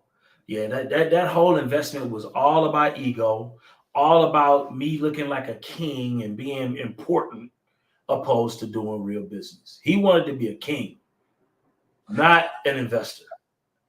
Because why would you build a black house? There's no reason for that. And have an office in that joint. Why would you do that? Yeah, that's stupid. Why would you build a multi-million-dollar building with no income as part of $11 million fund? That's bad. So what role does market research and analysis play in preventing investment nightmares? That's everything. That's everything. If you invest in anything, you should have your own knowledge of what you're investing in. If it's real estate, you should know how to run comps yourself. Yes. You should run your own comps. Yes. And you should run your comps. Don't say nothing and say, hey, is there any way you can provide the comps? And see what comps they use. Facts. And compare your comps to their comps to see, are they bullshitting me or not? Because your comps should validate what the investment is. So if you're getting back that the ARV is 220 and they're getting back the ARV is 290, that's a big difference. Problem. Let me see the comps you use. If they're using comps from a year and a half ago, they thinking you don't have no knowledge of the market, that's a problem. Here's the thing. Because people do that. Not as an investor. Once you say, I plan to invest in real estate, or I plan to invest in any investment, Bitcoin, crypto, stocks, anytime you say, I want to jump in the big boy world of investing, you don't get the excuse of, I trusted that person. No. Throw that out the window.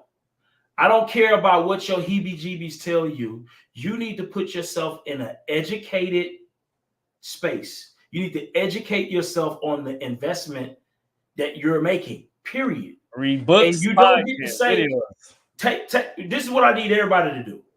I need everybody to consider everybody that you invest money with a scam artist. Just go ahead and consider them a scam artist. And then what kind of things can I put in place that no matter what happens in this deal, I'm going to not lose my money? That's how we need to think about when we go into an investment deal. What can I do as an educated participant in this deal to make sure I don't lose my money? That's your number one priority as an investor. Don't lose money. And consider everybody that you send your money to a scammer. Whether they good people, whether they make you feel good, whether they talk like Jay Morrison, right? Or the Jay Massey's of the world, like however good they speak, just consider them a scammer. I don't care if it's me, if it's whoever it may be, consider them a scammer off top. So let's establish that, right? Everybody's a scammer. Now that everybody is a scammer, what can I do as an investor prepare myself to not get scammed? So that is how we do. Okay, so number one, we're talking about market research. right? We're talking about market research, but I want to go back to the due diligence a little bit. Put things in place. Find out all of the ways that you can protect yourself as an investor, whether that be putting out money little by little, whether that be putting the money into real estate, collateralizing, whether that be vetting the person, right? Vetting their experience on a deal, right? Whether that be whatever it may be, running the comps, doing market research and analysis. You need to be an expert in investing money. You need to be an expert in investing your money, period. No lawyer is going to help protect you. You have to know how to protect you. No title company is going to protect you. You have to protect you. No agent is going to give you reliable comps. You have to be able to provide yourself with reliable comps. How do you know how to run comps? You learn. You go buy a course on it. You look on YouTube, podcasts, something. You got to do the work. You got to do the work. That's right. That's it, Byron. People don't do the work. They expect, I'm going to put my money up. I'm going to make the money. It don't work like that. It don't work like that. Because a lot of people believe in hocus pocus, Byron. Yes. I'm doing the right thing. I'm investing my money. I should expect a return. It doesn't work like that. It's technically, yes, it's supposed to work like that, but you gotta realize people in real life, people mess up all the time. Facts. So you have to do the upfront work. Educate yourself on what you're investing in. You should know just as much. I ain't gonna say just as much, but you should be qualified to know exactly how that person is gonna perform that project, how that person is gonna invest in the stock market, how that person is gonna buy Bitcoin. You should know how much Bitcoin costs, how it go up, how it go down. You need to know all that information. Like for me, anything that I do, I need to know myself how to do it all. If I'm building a house, I need to know about framing. I need to know about the concrete that was poured. I'm asking hella questions. I'm watching because that's how you actually learn. Like, thanks. I know how to put up sheetrock. I know how to do floors. I know how to frame. I know how to put a roof up. I know how to lay cement. I used to pour cement when I was 13, 14, 15, every summer. I know how to do all that. Do I do it all the time? No, but I know how it's supposed to be done because I ask questions. I be around it. So before I even pay a contractor, I know if it's right or if it's not right. Like, that's the thing, especially in real estate. We do not know if it's good or bad. If this done right, I don't know. It look good. And then you think you got scammed. And I don't know how to do it. I don't know how to put up no sheetrock. I don't know how to do it, but I know what I know. You know what it's supposed to look like. It's supposed to look like. And as an investor, we just need to know what it's supposed to look like. Yeah. How the flow of things is supposed to go. Because at the end of the day, you as an investor, that's a skill. A drywall installer, that's a skill too. You don't have to know their skill, but you need to know what it's supposed to look like. The finished product. You understand what I'm saying? And you don't get to say that this person took advantage of me. We got to get out of thinking that people are supposed to hold our hands on anything. Like, don't be a victim. Not in business. The two don't correlate. You will always lose with that mentality. You have to be vigilant about what you're investing in and the people and the things that you're investing in. Okay? Yes, indeed. So another part of that market research is don't invest in nobody's new ideas. You invest money in vetted ideas. Proven ideas. Proven ideas. Proven concepts. How do we know it's proven? Well, you've made money with this before in real life.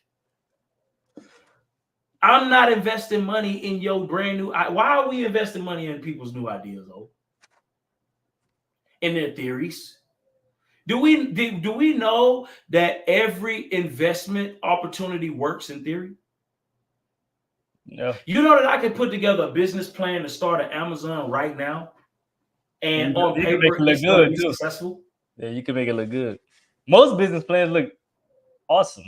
Most business plans say projected income. They will never hit that shit. You know, theoretically, I can start a SpaceX business that generates billions of dollars, that gets people back and forth to Mars. Do you know theoretically I can create a profitable business with that idea? Yeah. And you know the crazy thing is, they got people that invest off business plans. Y'all don't need to be one of them. We don't need to be one of them. Let them other people do that. Let them other people, because they have a skill set, right? And they have a vetting process set up to vet people correctly to invest in their business plan. The SBA, it is very difficult to get those loans. And it's difficult for a reason. And for those people that invest in business plans, they know they will lose a certain amount of money per year. They know, let's just say they lend out 100 loans, they know at least 60 of them loans probably gonna fail. Facts. They're set up for that. But most of us are not set up. Another thing, when investing, invest money that you don't need. Invest money that you don't need. Invest money that if it fails, you're still good. Your house is still standing. That's crazy. We never touched it sooner. Invest money that you don't need. Because it's a likelihood that it's going to be it's a high likelihood that it's either going to be late, fail. It's a very high likelihood. Maybe stretched out. Or put you in a compromised position to where you have to save your own day. Yes, boy, man, we should have hit on that in the first 5 minutes. Boy. Invest money that you don't need. Don't invest your last $10,000 and expect that joint to be back in 3 months at $15,000. Facts. That's hocus pocus. Don't do that. If you got $80,000, cool. You may be cool to invest 20. Don't invest the whole 80. That's all you got. Facts. Invest 20, 30. You still got 50. What's your thoughts about that, B? Oh man, that's just because that's the worst investing partner is somebody investing money that they need. Because they will blow your ass up. Y'all agree to 3 months, they calling you every 2 weeks. Hey man, how's it going? Hey, how's it going? I really need that money back. Now you putting stress on the whole situation. Yeah. About to ruin the damn deal, trying to get, you know what I'm saying? You dealt with somebody like that before? No. Yeah, well, not on real estate. Yeah, I refuse.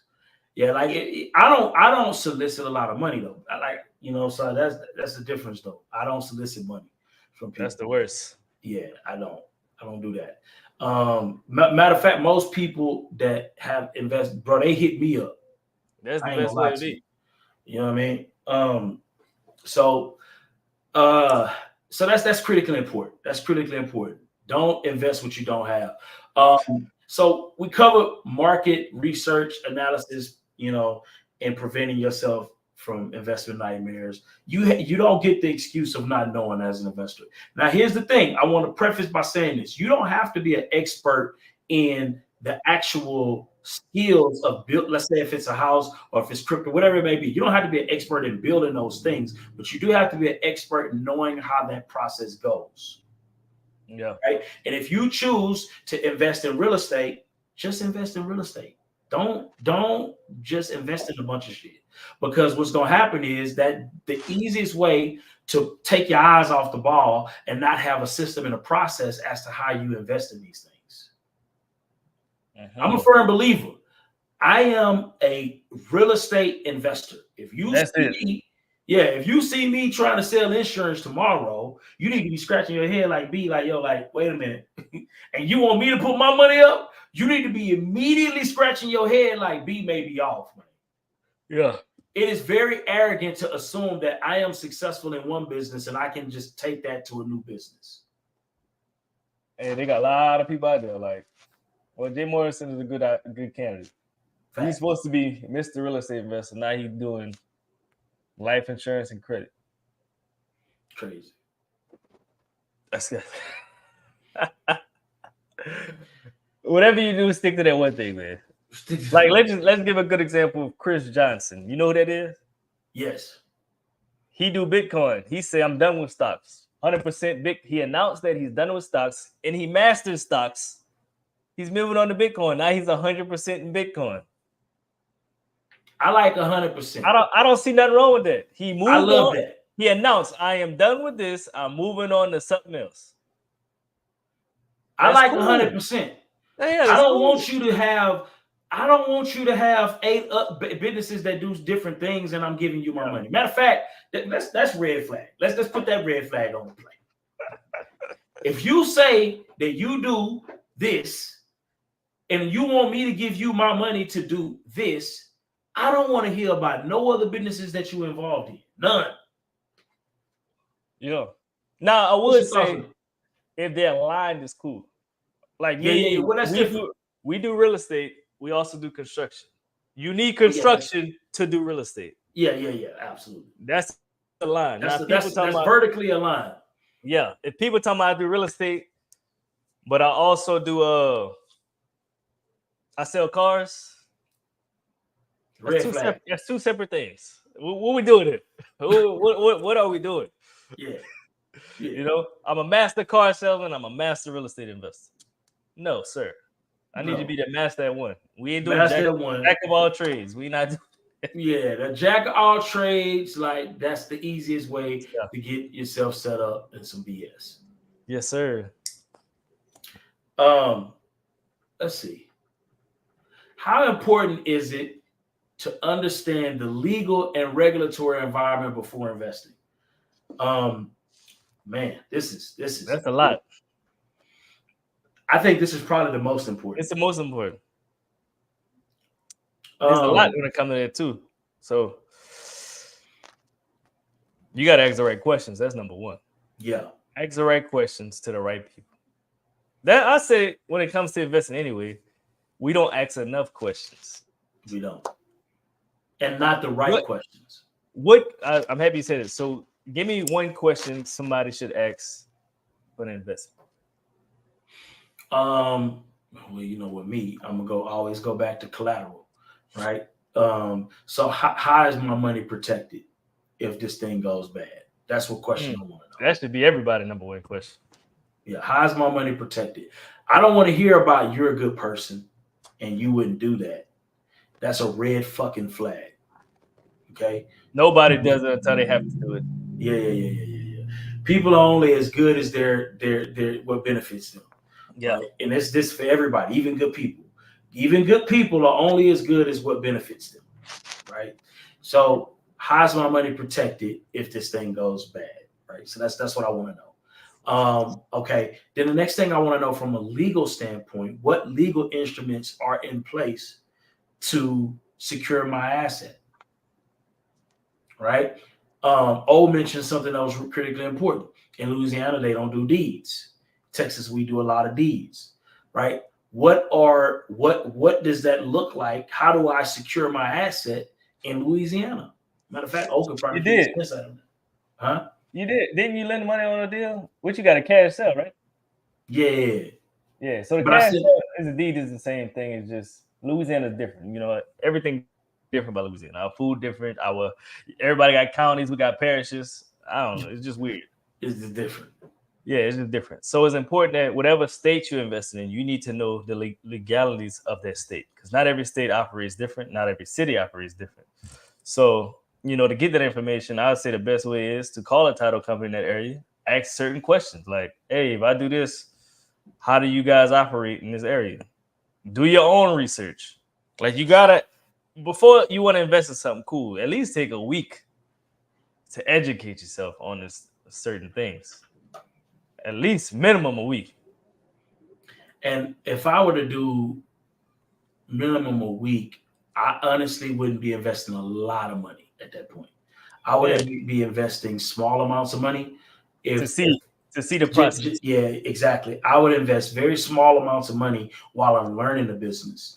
And then as I get better and better at the business, not in trusting people, not in none of those things.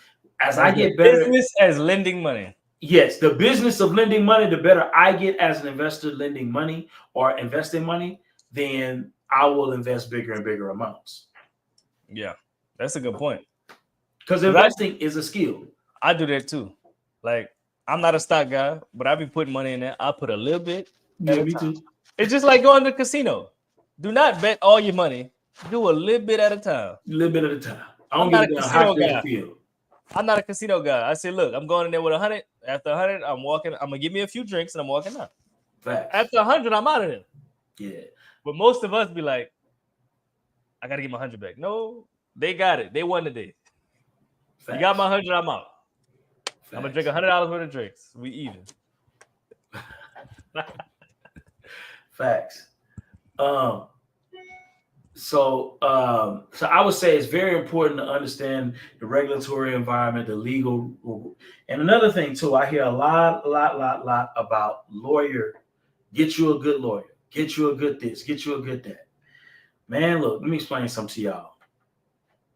I love that concept, but it's very few lawyers that have gave me information. I'm just keeping it real with y'all. This is not arrogance. Gave me information that put money in my pocket. They a lot of times will show me how to not lose money, right? How to avoid legal disputes. But making money, that's not something I go to my lawyer for.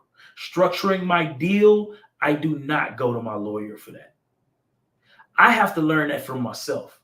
The people that I learned how to make money setting up deals from were not lawyers. They weren't title company people. They were investors just like me. Investors know how to make money in deals. Don't go to your lawyer for legal advice to help you make money.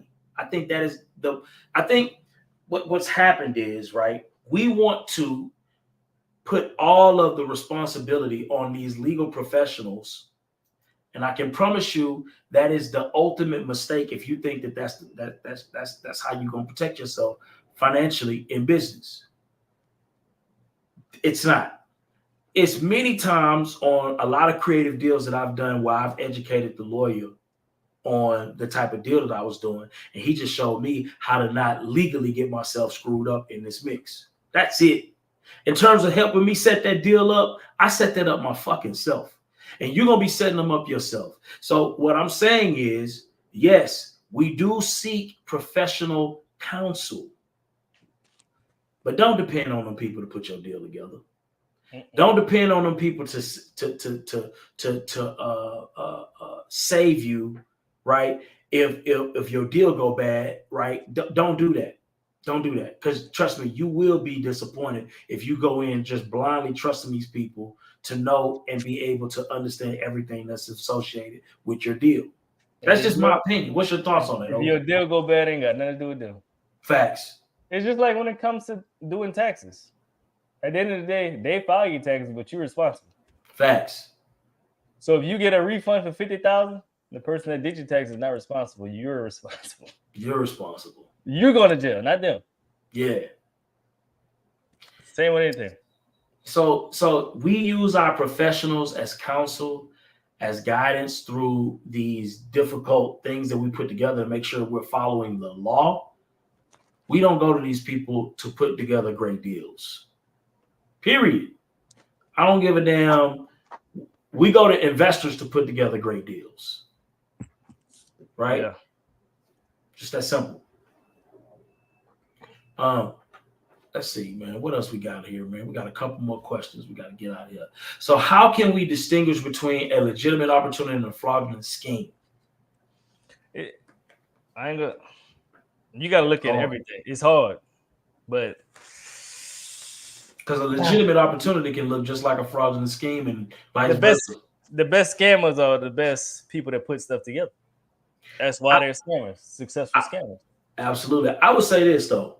If you're getting offered returns greater than ridiculous, I would say greater than 20%. I'm about to say 20%. And a year, it's a high likelihood that it's a scam potentially. If it's facts. If you are offered an opportunity where you're gonna make more than 20% on a deal, it's a high likelihood. Not saying it's impossible, right? Because if you have an equity position in a deal, you can get 50% return. Yeah. Right. And I would say if it's a great real estate deal, it's a potential, like if you do that bird strategy, but you need the comps. You got to make sure the construction. If the construction is 30,000, you need to run them numbers at 45,000 because you know something will go wrong. I could say that you could probably get 20% for that because let's just say if they put the money up to purchase the property, refinance. They give them their money back plus 20%. I could see it with that. I could probably see 20% with a flip too, but the numbers got to be on point. Numbers got to be on point. It got to be a great deal. A great deal. Like I'm talking about, no, it got to be an amazing deal. Because it got to be 100,000 equity on that deal. Yeah, that probably can go down fast. Just like Byron mentioned, they stole 3 of his AC units. That's a lot of money. That's 30 grand. That's 30,000 on one thing, one problem. One problem. And that's a problem at the end of the project.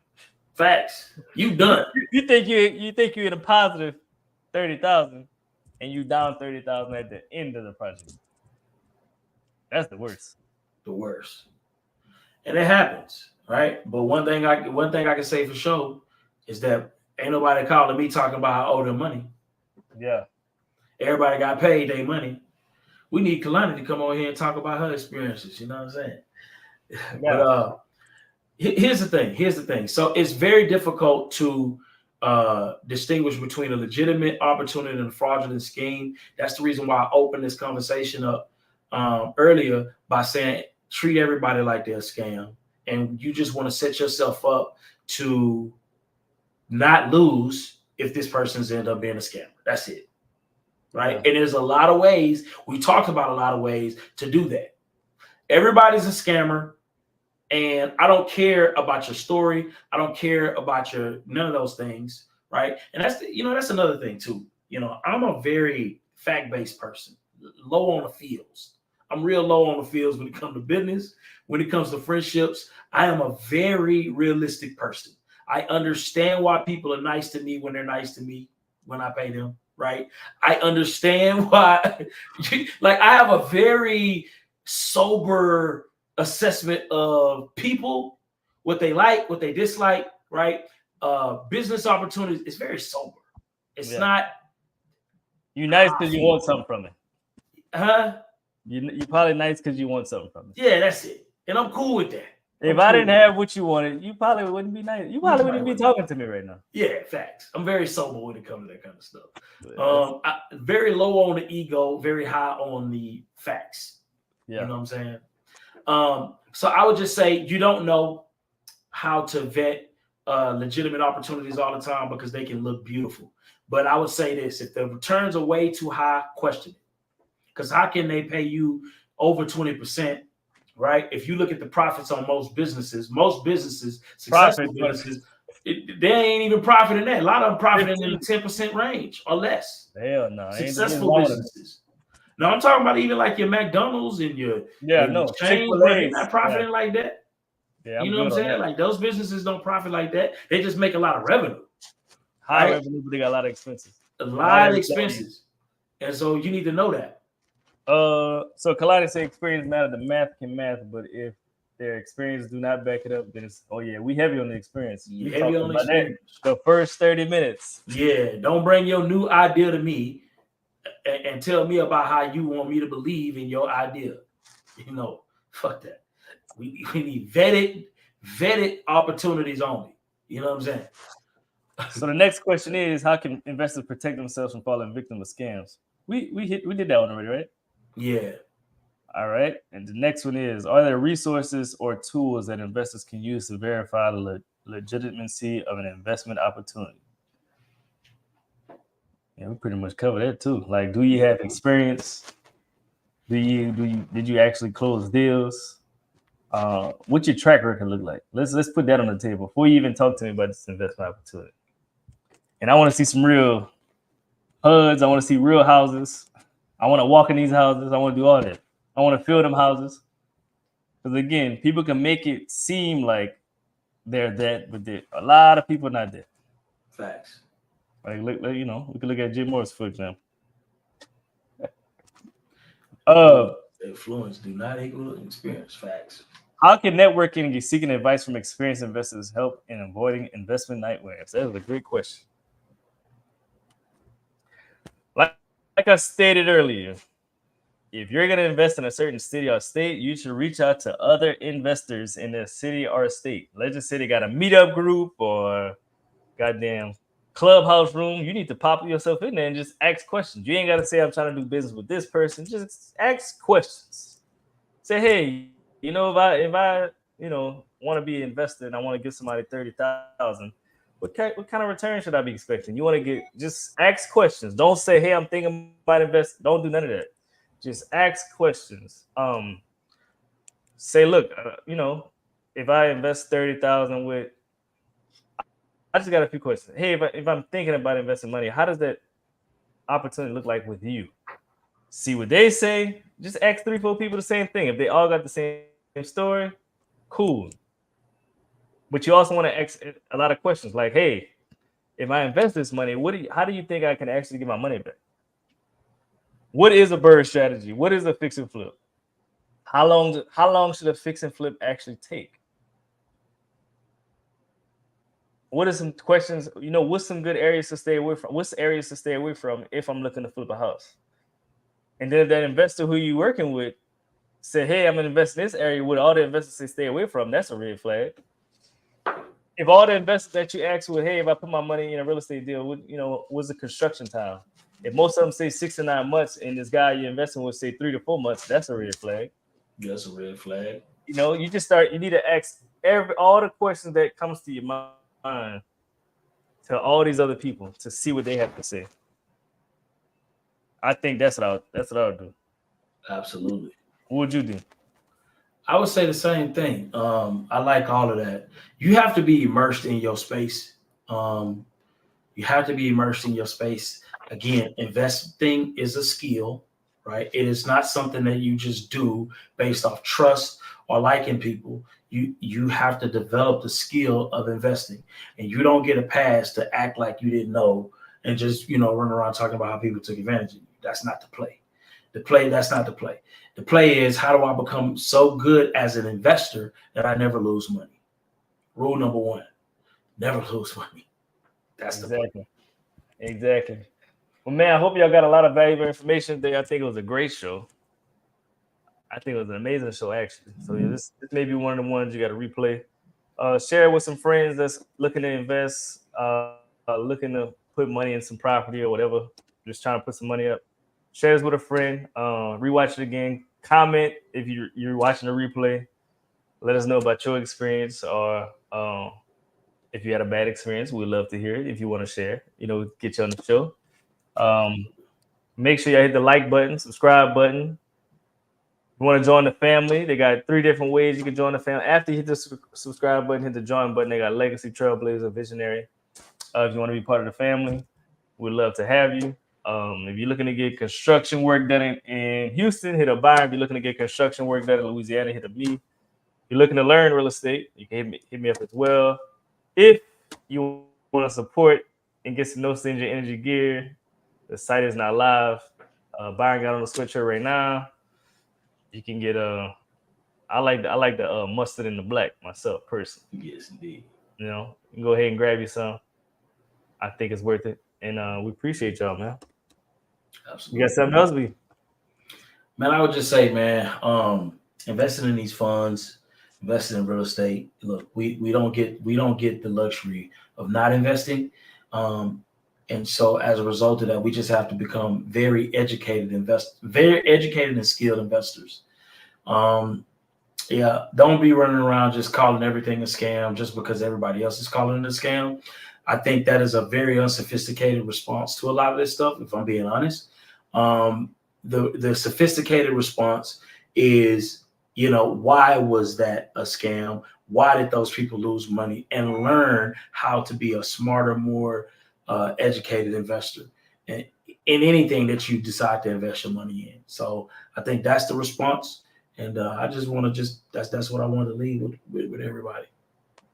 Cool. And look, man, invest in money, man, because just working a job, it's not going to be enough for your future. So think about your future today and not just tomorrow. So with that being said, we out, man. You have a good day.